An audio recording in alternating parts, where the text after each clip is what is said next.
សិនជាយើងមិនទៅផ្ទះតើយើងទៅណាវិញកូនយើងត្រូវទៅផ្ទះវិញណាចប់សិននាងឈ្មោះឈិញសៀងលីងមែនទេមែនហើយចាប់អត់តកូនចប់សិន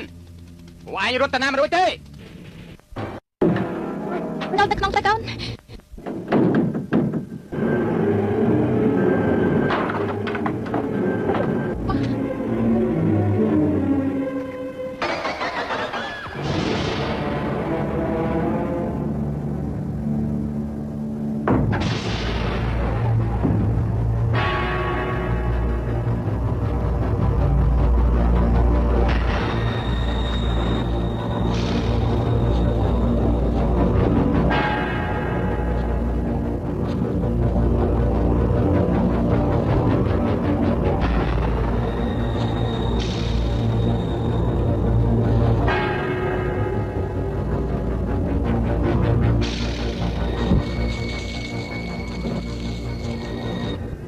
ចេញមកបើមិនចេញកុំថាយើងការ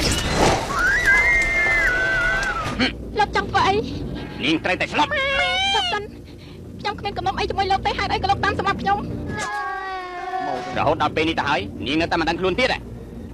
តែខ្ញុំមានទោសអីទៅលោកនាងធ្វើប៉ះពាល់ដល់កិត្តិយសរាជសន្និសានាងគួរតែស្លាប់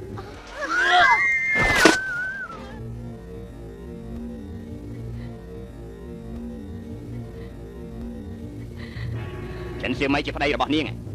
នេះជាផ្លាកបលឹងឪពុកក្មេកម្ដាយក្មេកខ្ញុំឪពុកម្ដាយក្មេកនាងពិតជាប្រពន្ធរបស់រាជសន្និសាមែននាងយកផ្លាកបលឹងឪពុកម្ដាយគេធ្វើអីស្រុកកំណើតមានគ្រោះទូរភ័ក្រកើតឡើងលោកទាំងពីរស្លាប់បាត់ទៅហើយក្នុងនាមខ្ញុំជាប្រពន្ធរបស់គេត្រូវតែបំពេញនៅធម៌កតញ្ញូតើហេតុអីបានជាគេឲ្យយើងមកសម្លាប់អ្នកទាំង3ទៅវិញនោះមកពីគេចង់បានទ្រព្យសម្បត្តិមាសប្រាក់គេខ្លាចពួកខ្ញុំមកដល់អត់ដល់ធ្វើអីគេមានទោសបាត់បញ្ឆោតព្រះអង្គហេតុនេះហើយបានជាគេឲ្យលោកមកសម្លាប់ខ្ញុំបំបិតមាត់រាជសន្និសាព្រីផ្សាយពីអ្នកក្លាហានឥឡូវនេះលោកបានដឹងការពិតទៅហើយសូមលោកមេត្តាដោះលែងពួកយើងទៅណាមិនមែនខ្ញុំមិនចង់ដោះលែងទេតាមការពិតរាជសន្និសាកំពុងតែរងចាំក្បាលអ្នកទាំង3បើខ្ញុំដោះលែងអ្នកទាំង3តែខ្ញុំដោះស្រាយជាមួយគេយ៉ាងម៉េចកើតឈិញសៀងលីងខ្ញុំធ្វើដំណើរពីឆ្ងាយគឺមករកប្តីទៅតែខ្ញុំមានកំហុសអីទៅបើសិនជាលោកសម្លាប់ពួកខ្ញុំលោកមិនខ្លាចអំពើបាបទេលោកចង់សម្លាប់ខ្ញុំមែនទេអញ្ចឹងខ្ញុំមានសំណុំពរមួយនាងនិយាយមកចុះកូនខ្ញុំនៅតូចអត់ដឹងអីទេបើលោកចង់សម្លាប់ខ្ញុំបានហើយសូមលោកមេត្តាដោះលែងពួកវាទាំងពីរនេះទៅ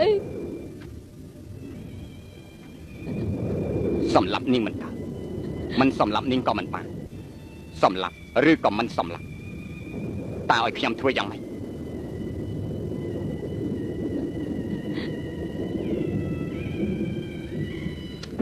ពួកនាងទៅចុះលោកមិនសម្លាប់ពួកខ្ញុំទេអីនាងនាំក្មេងទាំងនេះរត់ទៅចុះតោះកូន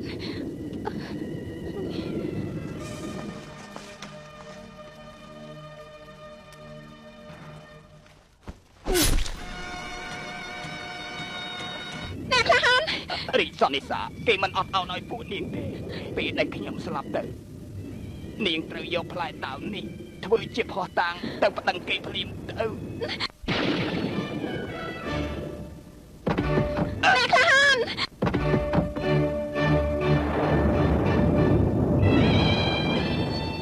ខាងក្នុងដូចជាមានមនុស្សហ៎ម៉ែណាយើងនាំគ្នាចូលទៅមើលមើលតែយើង